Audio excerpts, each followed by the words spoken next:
اس لیے آپ یہ کبھی بھی نہ کہا کرو کہ رمضان آیا رمضان چلا گیا۔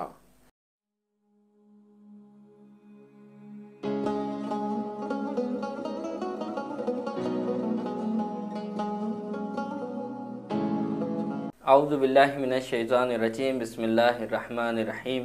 رب اشرح لی صدری ویسر لی امری واحلل عقدۃ من لسانی یفقہوا قولی۔ اللہم عجل لولیک الفرج، اللہم عجل لولیک الفرج، اللہم عجل لولیک الفرج۔ السلام علیکم ناظرین، میں ہوں آپ کا ہوسٹ سید محمد اعظم علی بخاری اور آپ دیکھ رہے ہیں ہمارا یوٹیوب چینل المعرفت۔ امید کرتا ہوں کہ آپ سب خیریت سے ہوں گے اور ماہ مبارک رمضان کی برکتوں سے فیضیاب ہو رہے ہوں گے۔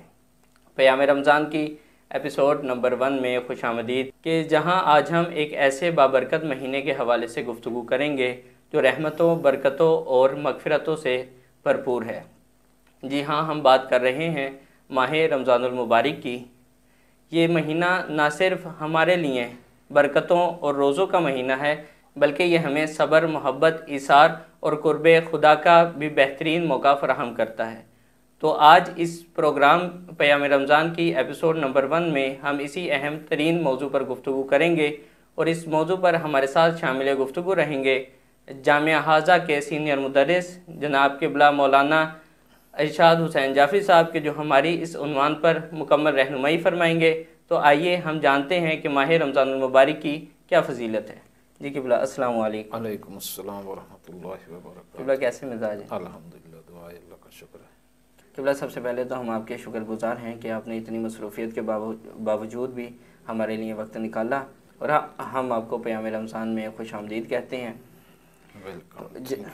سب سے پہلے تو آپ کو ماہ رمضان المبارک بہت بہت مبارک ہو۔ خیر مبارک ہو، آپ کو بھی مبارک ہو، ناظرین کو بھی مبارک ہو۔ قبلہ، آج کا جو ہمارے اس گفتگو کا عنوان ہے وہ ہے ماہ رمضان کی فضیلت۔ تو ماہ مبارک رمضان کی فضیلت و عظمت کے حوالے سے ہمارے ناظرین کو آپ کیا پیغام دینا چاہیں گے؟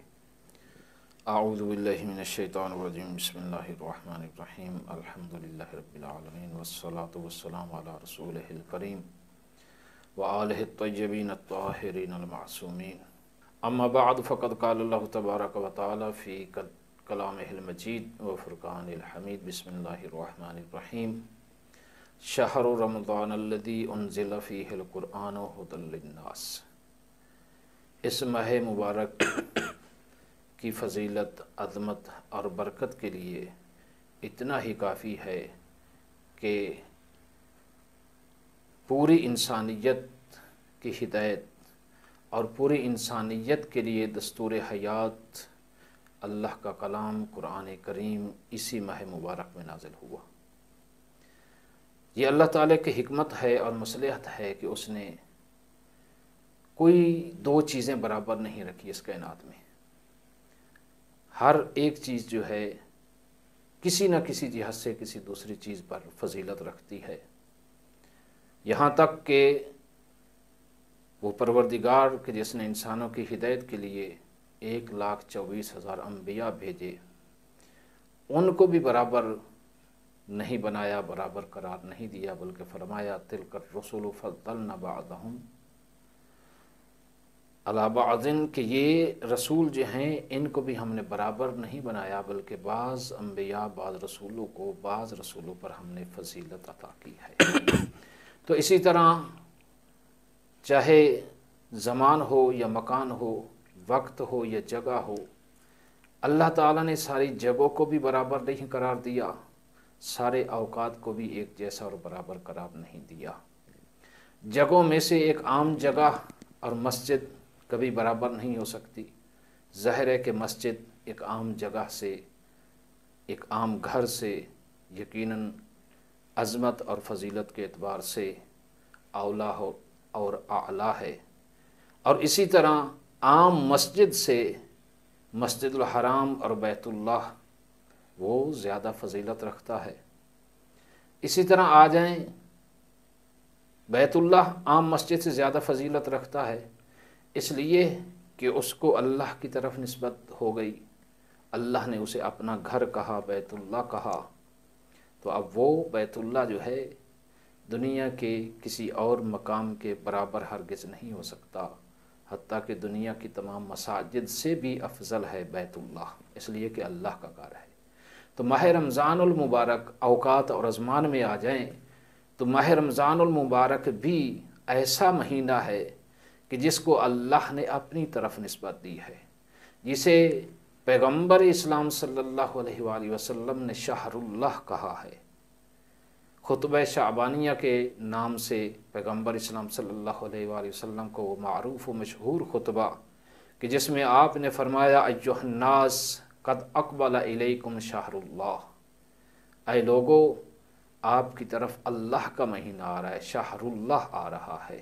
تو یہ اللہ کا مہینہ ہے، جیسے بیت اللہ اللہ کا گھر ہے، یہ ماہ رمضان المبارک اللہ کا مہینہ ہے۔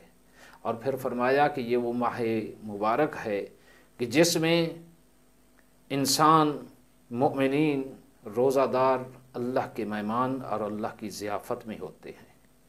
اور ظاہر ہے کہ ایک عام انسان بھی ہم دیکھتے ہیں معاشرے میں کہ ایک عام اچھے اخلاق اور ضمیر کا مالک انسان جو ہے، اس کے دروازے پر اگر دشمن بھی آ جائے مہمان بن کر تو وہاں وہ اپنے گھر اس سے اپنی دشمنی کا بدلہ بھی نہیں لیتا، بلکہ وہ اس کا حیا اور احترام کرتا ہے، اس لیے کہ میرے گھر ایسے مہمان اور مہمان بن کر آیا ہے۔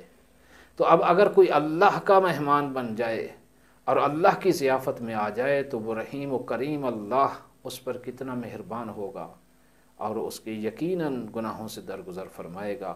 یہی وجہ ہے کہ روایات میں بہت زیادہ ملتا ہے کہ اس ماہ مبارک میں اللہ تعالیٰ پتہ نہیں کتنے جہنمی لوگوں کو کہ جن پر جہنم لازم ہو چکی ہوتی ہے ان کے اعمال اور گناہوں کی وجہ سے، لیکن پروردگار اس مہینے میں اپنی رحمت واسعہ کی وجہ سے ان گناہگاروں کو جہنم سے آزاد کر دیتا ہے اور ان کے گناہ بخش دیتا ہے۔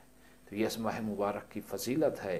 یقیناً ماہ مبارک رمضان باقی تمام مہینوں سے افضل ترین مہینہ ہے، اور یہ ماہ مبارک رمضان جو ہے اس کی فضیلت اور عظمت کی وجہ سے ہی ایک مرتبہ امام محمد باقر علیہ السلام کی محفل میں کسی نے ماہ رمضان المبارک کا نام جو ہے رمضان کہہ کر لیا، تو امام باقر علیہ السلام نے فرمایا کہ یہ ماہ رمضان المبارک جو ہے الرمضان اسم من اسماء اللہ، کہ رمضان جو ہے یہ اللہ تعالیٰ کی اسماء میں سے ایک اسم ہے، لا یجیء ولا یذہب، اور اللہ نہ کہیں آتا ہے اور نہ کہیں جاتا ہے، اس لیے کہ آنا جانا اس چیز یا اس ذات کے لیے ہوتا ہے جو زائل ہونے والی ہو، اور اللہ کی ذات جو ہے وہ حی اور قیوم ہے، لا زوال ہے۔ اس لیے آپ یہ کبھی بھی نہ کہا کرو کہ رمضان آیا رمضان چلا گیا، بلکہ جب بھی آپ ولیکن قولوا شہر رمضان، بلکہ جب بھی تم ماہ رمضان مبارک کا نام لینا چاہو تو کہو کہ شہر رمضان، ماہ رمضان۔